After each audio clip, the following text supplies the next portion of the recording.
pada kita. Wasiat-wasiat tersebut dikumpulkan di dalam kitab yang berjudul Wasiatul Mustafa, yang semua berisikan tentang ilmu hal, ilmu yang secepatnya harus kita pelajari karena kita butuhkan di dalam kehidupan kita sehari-hari, di dalam beribadah, mengabdi, menyembah kepada Allah Subhanahu wa ta'ala, dan juga kehidupan yang kita harapkan, hidup bahagia, mulia, terhormat. Semua secara ringkas dikumpulkan di dalam kitab ini tentang wasiat Rasulullah. Bismillahirrahmanirrahim. Qala, berkata Sayyidina Ali karramallahu wajha, hadihi wasiatul Mustafa alaihi salatu wassalam. Ini adalah merupakan wasiat pesan-pesan Nabi kepada Sayyidina Ali karramallahu wajha. Beliau berkata, da'ani Rasulullah sallallahu alaihi wasallam. Suatu ketika Rasulullah sallallahu alaihi wasallam memanggil saya. Fa khalautu ma'ahu fi manzilihi. Lalu saya berduaan dengan beliau di dalam rumahnya. Faqala li, lalu beliau berkata kepada saya, ya Ali, wahai Ali, anta, engkau, minni bimanzilati Harun wa Musa, min Musa alaihi salam. Wahai Ali, kamu itu adalah umatku dengan sebuah kedudukan seperti kedudukan Nabiullah Harun dari Nabi Musa alaihi salam. Berarti secara tidak langsung Rasulullah mengakui Sayyidina Ali itu termasuk orang yang memiliki kedudukan seperti nabi-nabi di zaman Bani Israil. Hanya saja la nabiyya ba'di, tidak ada nabi setelah saya, katanya Nabi. Seandainya Allah tetapkan ada nabi setelah saya, maka Sayyidina Ali itu berhak mendapatkan gelar tersebut. Ini menunjukkan kedudukan yang mulia yang Nabi beritahu kepada Sayyidina Ali karramallahu wajhah. Ya. Tapi tetap kita tidak boleh mengakui beliau sebagai nabi karena sudah tidak ada gelar nabi setelah Nabi Muhammad. Kemudian beliau, baginda Rasul berkata, inni usika al-yaum biwasiyatin in anta hafidtaha istahamidan wa mutasyahidan. Sesungguhnya aku mewasiatkan kepadamu hari ini dengan sebuah wasiat, bila mana engkau menjaganya. Ada yang mengartikan menghafalnya ya. Kalau hanya arti menghafalkan kesulitan bagi kita, berarti harus hafal kita. Tapi ini dimaknai jika engkau menjaganya, menjaga wasiat-wasiat tersebut, yakinlah istahamidan, kalau engkau hidup akan terpuji di antara manusia. Wa mutasyahidan, kalau kau mati, maksudnya mati dalam keadaan tadinya menjaga wasiat-wasiat tersebut, engkau akan mati dengan gelar syahid. Wa ba'atsakallahu yaumal qiyamah faqihan aliman, dan nanti pada hari kiamat engkau akan dibangkitkan oleh Allah dalam keadaan berkedudukan berpredikat faqih, ahli agama, aliman, yang alim. Jadi artinya orang-orang yang menjaga wasiat Nabi besar Muhammad sallallahu alaihi wasallam ini, kalau mati, kalau hidupnya terpuji, kalau matinya syahid, nanti dibangkitkan akan kumpul bersama orang-orang yang ahli faqih, ahli agama dan alim. Yang pertama, pesan daripada Rasulullah sallallahu alaihi wasallam kepada beliau, dan ini juga untuk kita, ya Ali. Ini hal yang pertama yang dipesankan Rasul sebelum nanti pesan-pesan ibadah. Ya, ini sejalan dengan apa yang Allah Subhanahu wa taala firmankan nantinya. Apa katanya beliau? Man akalal halal safa dinuhu wa raqqa qalbuhu wa lam yakun li da'wati hijabun. Pesan wasiat yang pertama terkait dengan efek makanan halal, ya, atau pengaruh makanan halal. Hati-hati, jangan sampai kita yang puasa tidak bisa membedakan mana yang halal dan mana yang haram. Ini sangat penting, ya, karena dalam Al-Quran Allah berfirman, sering kami sampaikan, ya ayyuhalladzina amanu kulu min thayyibati ma razaqnakum washkuru lillahi in kuntum iyyahu ta'budun. Wahai orang-orang yang beriman, makan dan minumlah dari sesuatu yang halal dan lagi baik, dan bersyukurlah, ya, kepada Tuhanmu jika engkau hanya kepadanya menyembah. Sebelum Allah meletakkan kalimat hanya kepadanya engkau menyembah, terlebih dahulu Allah meletakkan kalimat makanlah dari makanan yang halal. Jadi sebelum kita memfokuskan kepada ibadah, hati-hati, ya, hati-hati terhadap apa yang dimakan. Cukup yang halal saja, walaupun hidup pas-pasan, cukup yang halal yang dikonsumsi, dicari dengan cara yang halal. Sehingga dalam hal ini Imam Ahmad bin Hanbal pernah berfatwa, beliau mengatakan afdalul ibadati aklul halal wa kasbul halal. Paling afdolnya ibadah sebelum ibadah-ibadah yang lain, makan dari makanan yang halal, dicari dengan cara yang halal. Karena kata ulama, ketika apa yang dikonsumsi itu dari sesuatu yang halal, walaupun ibadahnya cuma sebatas yang wajib-wajib saja, itu berkualitas tinggi di sisi Allah. Tapi sebaliknya, ketika ibadahnya itu luar biasa, bukan cuma wajibnya, sunnah-sunnahnya, wiridnya ribuan, ya, doanya ya mungkin lebih panjang dari surat Yasin, tapi makanannya subhat, haram, ya, tak berpengaruh sekalipun di hadapan Allah. Makanya hati-hati, okay? Bagaimana tubuh yang najis bisa suci dicuci dengan air najis? Tubuh yang najis, tubuh yang bercampur dengan barang haram, dicuci pakai barang najis. Tidak bisa tambah najis. Bagaimana tubuh yang penuh dosa, ya, dimakani dengan sesuatu yang haram, terus berkualitas di hadapan Allah? Tidak mungkin, ya. Makanya nomor satu makanan. Sehingga ada ungkapan, biarlah hidup pas-pasan, biarlah hidup dalam kemiskinan kalau memang itu sudah takdirnya, ya. Yang penting yang dikonsumsi tetap sesuatu yang halal, daripada hidup berkelebihan penuh dengan harta namun dicari dengan cara yang haram. Naudzubillah. Hidup ini sebentar, tidak lama.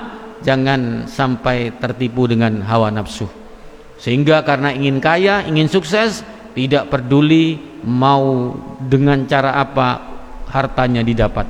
Naudzubillah, hati-hati. Nah, orang yang memakan barang halal, kata baginda Rasul, man akalal halal, wahai Ali, siapa yang makan makanan yang halal, sofa dinuhu, ya, akan menjadi bersih, murni agamanya. Jelas, ya, menjadi murni, bersih agamanya, dan semua terkait dengan keagamaan, ibadahnya, pengabdiannya, akhlaknya, ilmunya akan bersih, suci, ya. Wa raqqa qalbuhu, dan akan menjadi lembut hatinya, ya.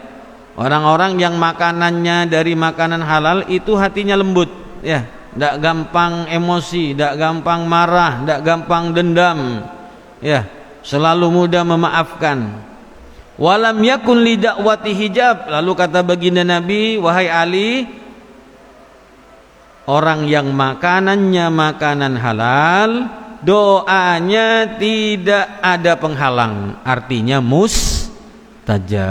Makanya jangan heran kenapa para wali itu menjadi wali, ya, menjadi orang yang doanya mustajab, bahkan melebihi cepatnya kilat, karena agamanya, tubuhnya, dirinya bersih, suci dari perkara-perkara yang haram, sehingga mustajab doanya.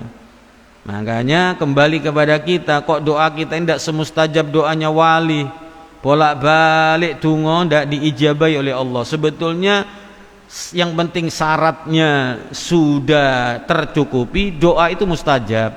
Hanya kadang-kala kalau kelasnya kita ini ditunda oleh Allah. Tapi kenapa kok kelasnya wali itu langsung? Nah, tadi itu makanan yang dimakan berkualitas. Makanya zaman sekarang ini sulit mencari orang yang doanya mustajab, karena makanannya banyak tercampur barang-barang subhat. Pengawet-pengawet itu kan barang subhat. Kita kan nggak tahu dari apa, ya kan? Nggak jelas maksudnya. Barang pengawet itu dari apa? Apakah dari bahan yang haram? Apakah dari bahan ya kimia-kimia yang bercampur dengan sesuatu yang najis, kan tidak tahu. Sehingga sulit zaman sekarang untuk bisa mendapati orang yang doanya mustajab, kecuali orang-orang yang dijaga oleh Allah Subhanahu wa ta'ala.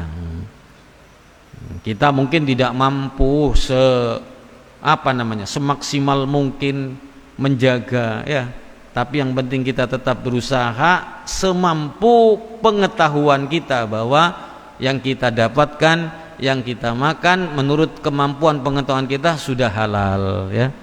Terlepas dari itu pasrahkan kepada Allah, ya. Ini sekedar ngati-ngati saja. Wasiat yang kedua, ya Ali man akala syubhat, wahai Ali, barang siapa yang makan dari makanan yang syubhat. Nah, ini makanan yang tidak jelas. Nah, sekarang kan banyak makanan yang tidak jelas tadi itu, ya, karena pengawet-pengawet yang tidak jelas. Istabaha alaihi dinuh, maka tidak akan jelas pula agamanya, ya. Islam tapi kaya dudu Islam, Islam tapi kelakonannya kaya Yahudi, ada yang gitu, ya. Islam tapi kelakuan kaya uang-uang kufar. Wa adlama qalbuhu, gelap hatinya, ya, sehingga mudah menabrak, mudah melakukan hal-hal yang melenceng dari rambu-rambu agama yang sudah jelas, ya. Kok masih melakukan, ya, kejahatan, menyakiti hati orang lain, padahal Islam, padahal sholat mungkin bisa jadi itu tadi masih ada campuran barang yang syubhat. Wa man akalal haram, lalu beliau berkata, barang siapa yang makan dari makanan yang haram, mata qalbuhu, akan mati hatinya. Wa khaffa dinuhu, akan meremehkan agamanya. Ya, kalau orang makan barang haram, nah itu pengaruhnya dia akan meremehkan agama. Jadi tidak pati penting agama, yang penting dunia, ya, yang penting asik hidup di dunia, tidak penting agama, ya. Wa dha'ufa yaqinuhu, dan akan melemah keyakinannya. Wa hajiballahu da'watahu, dan akan Allah halangi, akan Allah hijab dari doa-doanya, artinya doanya tidak mustajab. Wa qallat ibadatuhu, dan ciri-cirinya lagi ibadahnya sedikit, ya. Lebih banyak meninggalkan ibadah, kalaupun mau ibadah karena kebutuhan saja, kalau tidak butuh tidak ibadah. Pengaruhnya makan barangan haram. Ya Ali, wasiat yang ketiga, wahai Ali, idza ghadaballahu ala ahadin razaqahu malan haraman, bila mana Allah Subhanahu wa taala murka, marah. Nah, ini ciri tanda orang yang dimurkahi oleh Allah, ya. Apa ciri-cirinya? Razaqahu malan haraman, orang itu akan diberi rizki yang haram oleh Allah. Artinya digampangkan mendapatkan rizki yang haram, ya. Kadangkala sampai berkata yang haram aja repot, apalagi yang halal, ya. Berarti ini orang yang sudah gelap ini, ya. Padahal lebih gampang yang yang halal daripada yang haram. Yang halal taruhlah ya, jaga parkir ya kan, jaga parkir, jaga sehari. Kalau orang kesian ditambah ya kan, kasih lebih ya. Kalau haram belum dapat sudah ketakutan dulu, ngati-ngati kan, takut kepegang, takut dipukuli ya. Dia harus jauh-jauh dari apa namanya, dari masanya untuk melakukan gerakan. Dia sudah bingung dulu, tola-tole, tidak tenang ya. Pokoknya tidak ada ketenangan bagi orang yang pelaku kejahatan itu ya. Hanya saja kadang ada yang diluluh oleh Allah Subhanahu wa taala, beruntung terus ya. Malah sekarang sepintas kayak dibela ya kan ya. Jambret kayak seakan-akan dilindungi ya, yang memukul atau menghadang ya, dengan cara mungkin ditabrak kena hukum ya. Sedangkan tidak ada orang yang membela. Jadi pokoknya sulit ya. Penuh dengan ketakutan, penuh dengan apa namanya, ketidaktenangan orang-orang yang melakukan perkara yang haram. Nah, ciri orang yang dimurkai oleh Allah digampangkan rezeki haram. Main judol hasil, main judi dapat banyak. Hati-hati itu ya. Fa idza stadda ghadabu alaih, lalu jika Allah Subhanahu wa taala bertambah ya, sangat bertambah murkanya kepada orang tersebut, wakkala bihi syaitonan yubariku lahu fihi, Allah akan utus, Allah akan kirim kepada orang tersebut yang mendampingi orang tersebut. Apa yang Allah kirim kepadanya? Setan, yang mana setan itu tugasnya memberkati orang itu ya, membisikkan jalan ya. Sekarang teknologi canggih, kuncinya sekarang kunci canggih, setan bisikkan gini loh caranya, nemu ide ya kan. Maling itu nemu ide cara mencuri seperti ini, seperti itu, cara korupsi ya gini, itu ide-ide dari setan ya. Bahkan kita yang lupa saja dibisiki sama setan pas sholat. Kunci yang kau cari tadi tahu di joknya sepeda motor. Setan tuh saking betul-betul berusaha nyari bolo yang sebanyak-banyaknya ya. Semua lini pun didatangi sama setan, nggak peduli karena sudah terlanjur dia menempati neraka, nggak mau sendirian, harus nyari teman banyak. Makanya nanti ketika di akhirat banyak orang menyalahkan ya, menyalahkan siapa? Menyalahkan setan, gara-gara kamu loh, saya kan cuma ngajak-ngajak, kenapa kamu diajak tak puasa, mau tak puasa, baru 1 hari puasa sudah makan di pinggir jalan, ada apa enggak? Banyak ya, enak rokokan di pinggir jalan dulur. Warung-warung itu besok tanggung jawab di hadapan Allah, warung makanan. Enggak, kalau di negara-negara Islam yang menggunakan hukum Islam itu akan dibongkar paksa ya, karena tidak menghormati agama Islam. Ya untungnya negara ini tidak menggunakan hukum Islam ya. Kalau menggunakan hukum Islam, yang tidak puasa di jalan dipentungi kayak di mana itu? Di Afghanistan, Pakistan ya. Ketemu sama polisinya dipecuti, Pak. Pentungi semini nih, pentungin. Wah, karena apa? Terang-terangan di siang hari motel. Nah, makanya orang dulu itu bekerja sebulan untuk ibadah 1 bulan. Kalau kita kan tidak bisa seperti itu. Ya sudah, kerja sambil puasa. Lah, orang yang suka makan barang haram yang dimurkai oleh Allah, bila murka Allah itu sangat, maka Allah akan beri teman setan, dan setan itu akan memberkati. Wa yashabuhu, dan setan itu akan menjadikannya teman ya, sejalan dengan setan. Wa yasghuluhu bid dunya, dan kata Nabi, setan akan menyibukkan orang tersebut dengan urusan dunia, aniddin, agar jauh dari agama. Itu ciri-ciri kalau sudah Allah murkah itu. Ya. Diutus setan, setan memberkati, setan menjadikannya sahabat, setan akan membuatnya sibuk dengan urusan dunia sehingga ia lupa agama, jauh dari agama. Naudzubillah para rawuh. Banyak itu terjadi di zaman sekarang seperti itu. Wa yas'alu lahu umurad dunya. Lebih-lebih ia akan dimudahkan dalam urusan dunianya, kata baginda Rasul. Wa yaqulullah, bahkan setan berkata gini. Ini setan ini. Ya. Kadang kan kita ini manusia ini punya nafsul lawamah, nafsu yang mencelah dirinya sendiri. Kalau orang berbuat salah itu bilang nafsunya, "Duh, apa ya aku tadi ya ngomong kotor, ngomong elek, ngomong kasar, apa tadi aku mencuri." Itu sebetulnya hidup terus.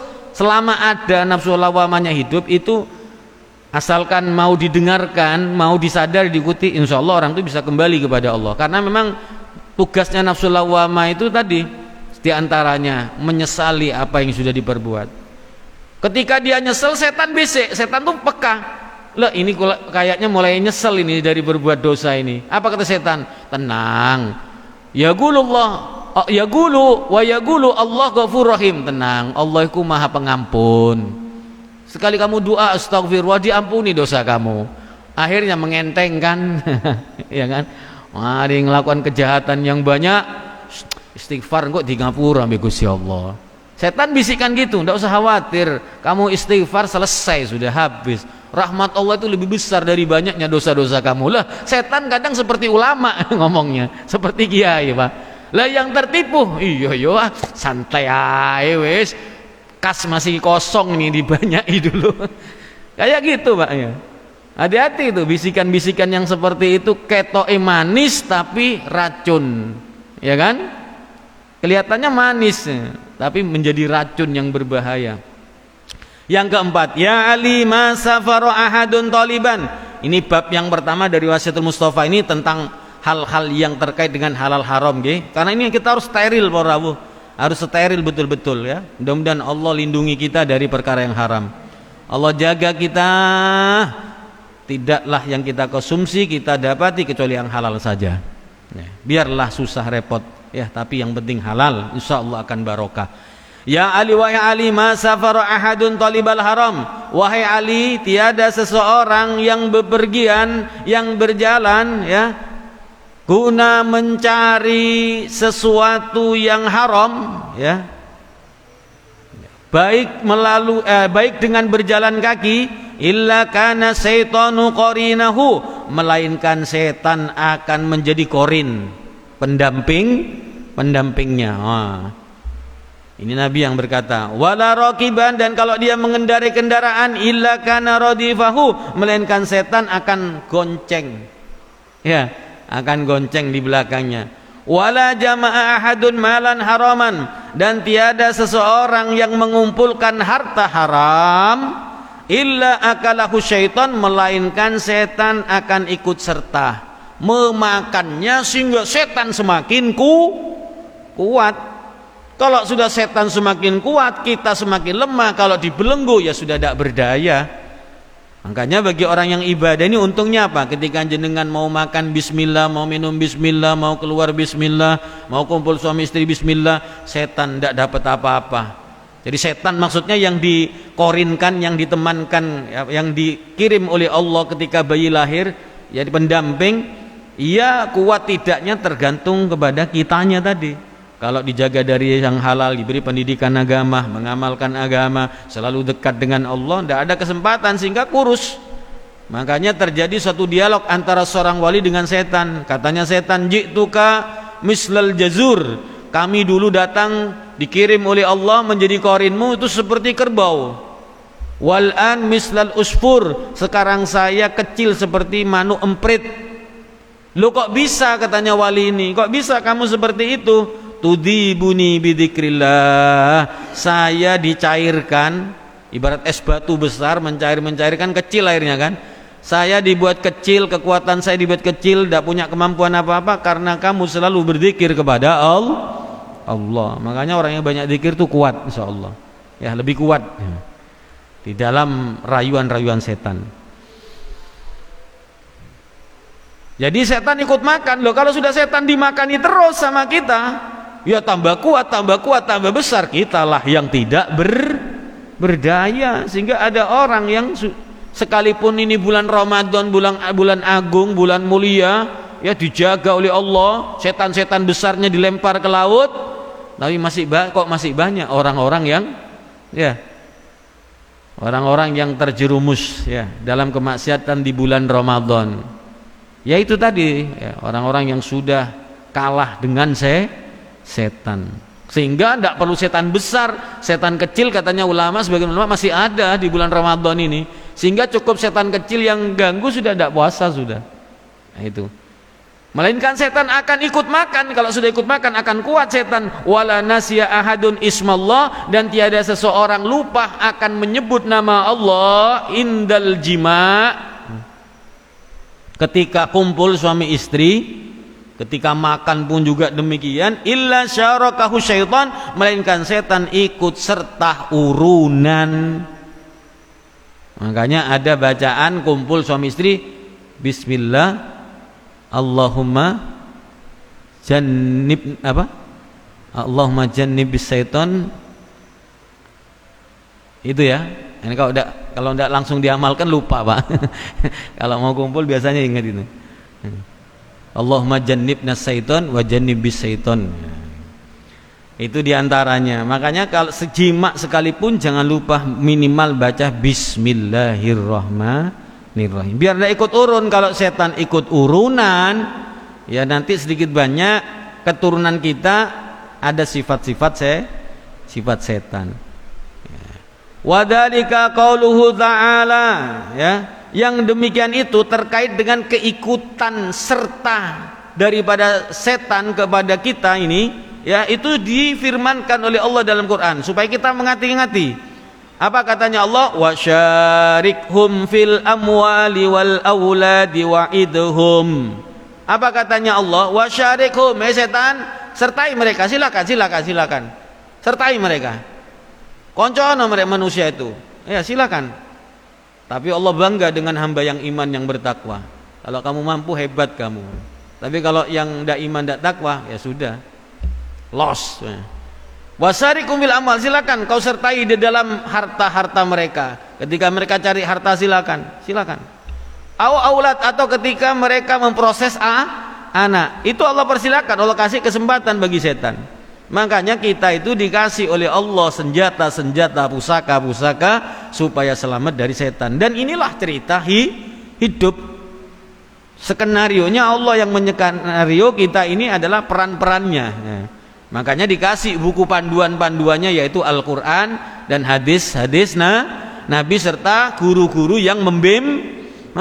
Asalkan mau dengan bimbingan guru, mengikuti ajaran guru, insya Allah lebih banyak selamatnya, ya.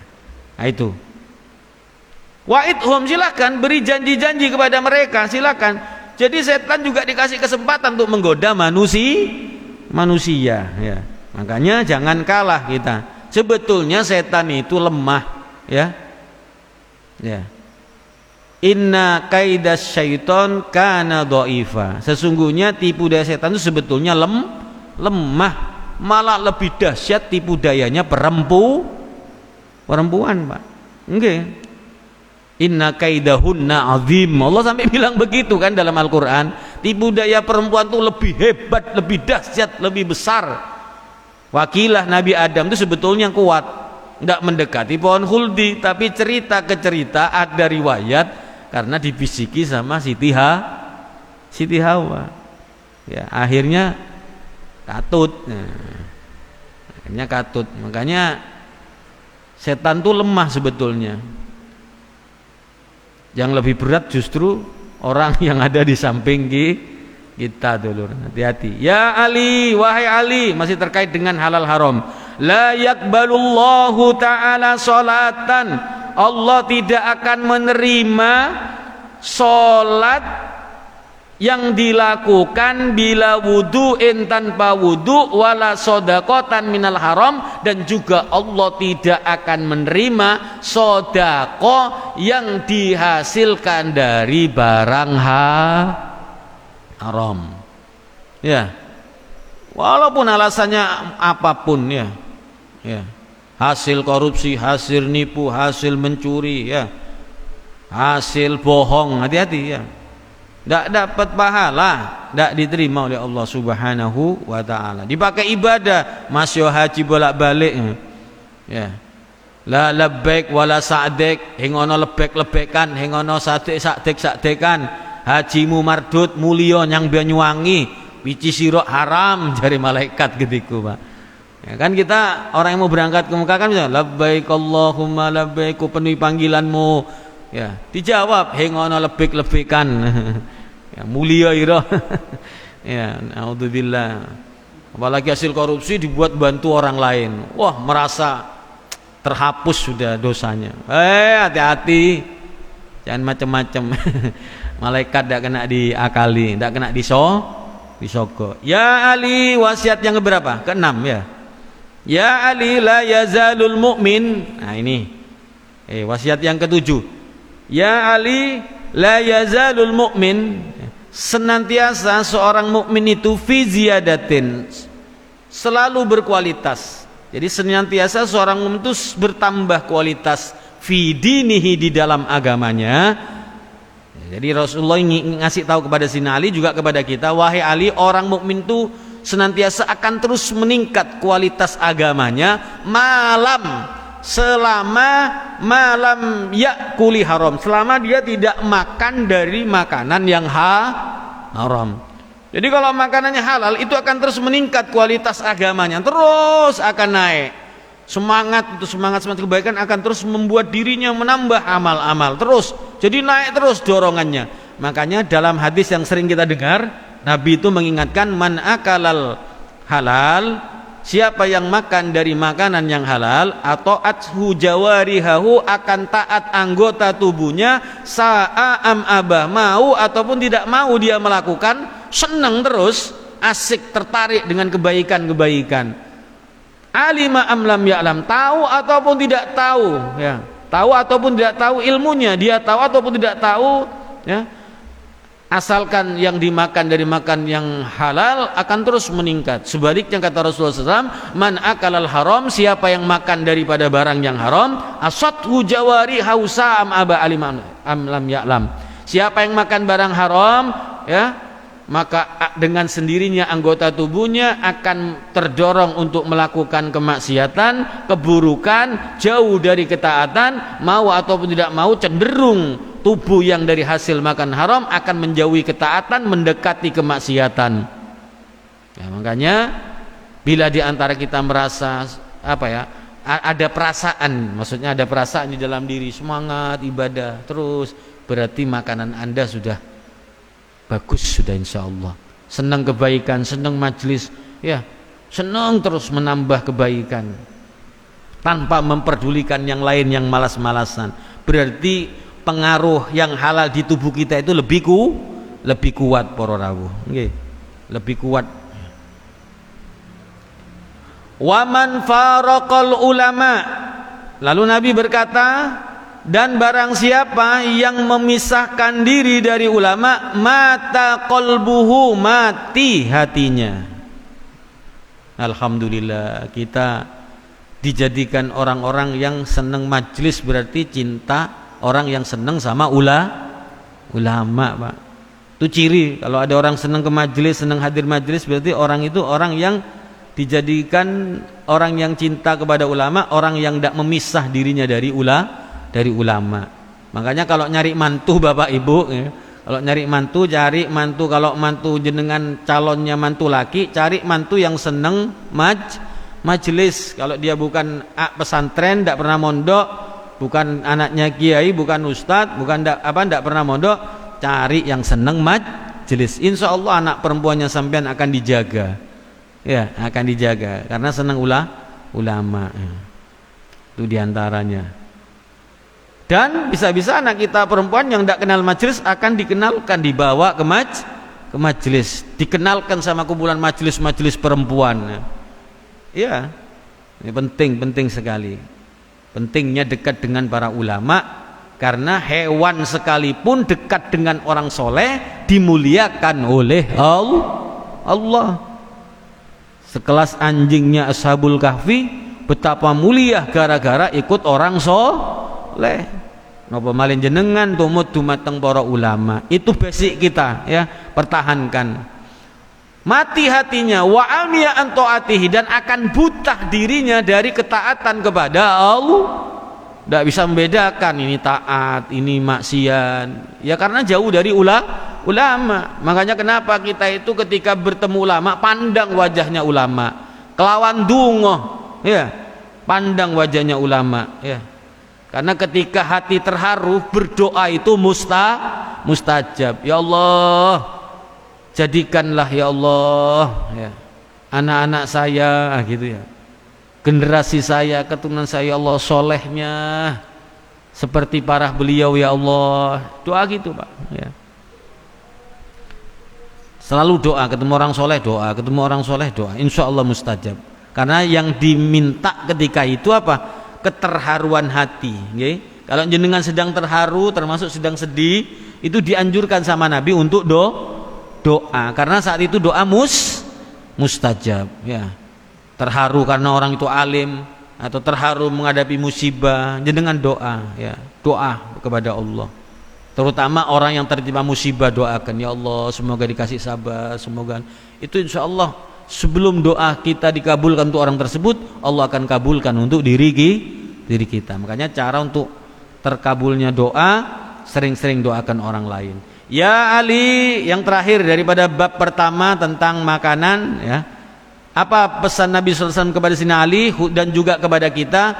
Ya Ali, man qara al-Quran. Nah, ini kita semua lagi asik membaca Al-Quran di bulan Ramadan. Minimal jangan sampai tidak hatam ya. Jangan sampai tidak hatam. Ya, maksimalnya jangan sampai tidak hatam ya. Maksimalnya hatamkan walaupun cuma sekali. Minimalnya jangan sampai tidak baca Quran sama sekali. Minimal wes ya 10 ayat lah. Wah, Nubib capek kalau 1 ayat gimana? Yes, ya sudah terserah, ada tak apa-apa wes, yang penting yang penting jangan sampai tak baca. Pokoknya baca Al-Quran, karena ini bulannya Al-Quran, sebab Al-Quran diturunkan di bulan Ramadan. Khusus bulan Ramadan harus punya target kita, okay? Walaupun tidak hatam, punya target bacaan Al-Quran. Sebetulnya bisa kalau laten setiap habis sholat ya, 2 lembar 5 waktu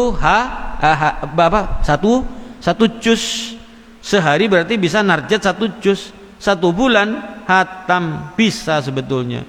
Masa kalah sama gesa berjam-jam kuat. Paling kalau 2 lembar enggak sampai 10 menit insyaallah. Ya, tertetak-tetak sekalipun paling ya antara 10-15 menit selesai. Ya. Asalkan diniati. Jadi kalau pakai Quran Saudi kan 10 lembar 1 juz Quran Saudi itu. Ya tadi target 2 lembar, habis duhur 2 lembar, habis asar 2 lembar. Silakan, tidak apa-apa. Waduh berat langsung 2 lembar Beb. Ya berarti sebelum sholat 1 lembar, sesudah sholat 1 lembar. Lebih enteng lagi. Bisa sebetulnya bisa. Ya. Ngomong aja sampai lama-lamanya bisa. Cuma baca Quran sebentar kok enggak bisa. Orang yang suka membaca Quran, sibuk dengan Al-Quran, berarti orang itu orang yang posisinya sedang diajak gesah, sedang diajak bicara sama Allah.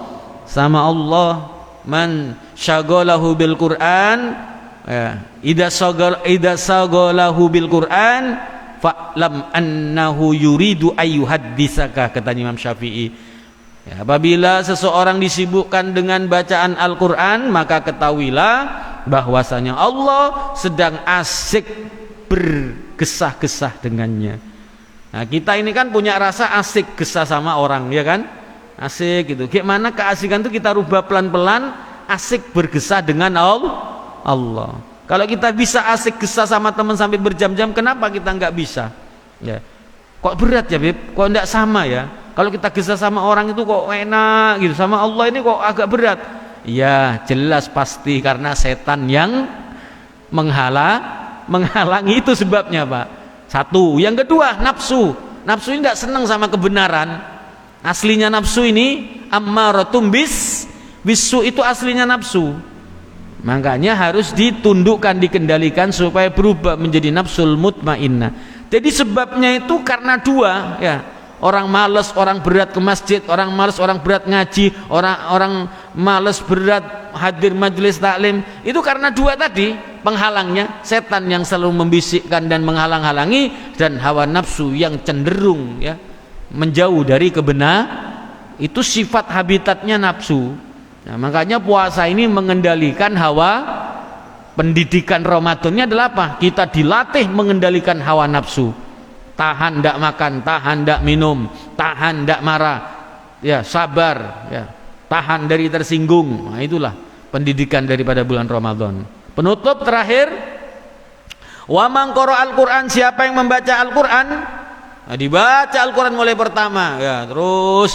Tapi ketika sampai pada ayat larangan, ndak boleh zina, ndak boleh judi, ndak boleh minuman keras, ndak boleh ini, ndak boleh itu, walam yahilla halalahu, ternyata ada ya perintah halal, ya kerja, ya tidak boleh mencuri. Ternyata setelah membaca Al-Quran, walam yahilla halalahu, namun ia tidak menghalalkan apa yang dihalalkan Al-Quran, artinya tidak memilih yang dihalalkan Al-Quran. Walam yuharrim haramahu, dan tidak menjauhkan dirinya dari apa yang diharamkan oleh Al-Quran. Kana minalladzina nabadu kitaballah, orang yang baca Quran tadi, yang tidak menghalalkan apa yang dihalalkan Al-Quran, tidak mengharamkan apa yang diharamkan Al-Quran, maka orang yang membaca Al-Quran tadi adalah seperti orang yang membuang Al-Quran di belakangnya, ya dilempar gini, taruh di belakangnya. Ya, mestinya Al-Quran di depannya sebagai imam, sebagai panutannya diikuti, kok malah di belakangnya. Maka waman ja'alal Quran amamahu, siapa yang menjadikan Al-Quran di hadapannya, artinya diikuti, dijadikan sebagai imam panutan, qadahu ilal jannah, katanya Nabi. Quran akan mengantarkannya, menggiringnya ke surganya Allah. Wa man ja'ala wara'a dhahrihi, siapa yang menjadikan Al-Quran di belakang punggungnya, mengikuti, berarti dia orang yang mengikuti hawa nafsunya. Jadi kalau tidak ikut Al-Quran, pasti berarti dia orang yang mengikuti hawa. Pokoknya kalau hidup ini tidak ikut Al-Quran, sudah dipastikan mengikuti hawa nafsu. Makanya berusaha pelan-pelan, ya kita hidup, menjalani hidup, menyikapi hidup dengan aturan Al-Quran, insyaallah akan mulia. Niku para rawuh yang terkait apa yang kita baca pada kesempatan pagi hari ini. Semoga Allah Subhanahu wa taala mudahkan kita rezeki-rezeki yang halal, Allah gampangkan yang belum kerja dikasih kerjaan yang halal, dan Allah sabarkan dengan hasil dari harta yang halal, walaupun mungkin pas-pasan atau kurang, semoga menjadi barokah. Amin ya rabbal alamin. Saka dintoh saya bisa toraki, saya bisa baca yang bisa kita baca pada pagi hari ini. Sehat walafiat, ketemu lagi pada pertemuan yang akan datang, melanjutkan wasiatul Mustafa. Kalau tadi khusus makanan, insyaallah minggu depan khusus ubudiyah, khusus ibadah, nggih. Apa saja dan keutamanya apa, insyaallah akan kita baca lebih banyak lagi. Hadanallahu wa iyyakum ihdinas siratal mustaqim wa lafu minkum wassalamu alaikum warahmatullahi wabarakatuh. Allahumma shalli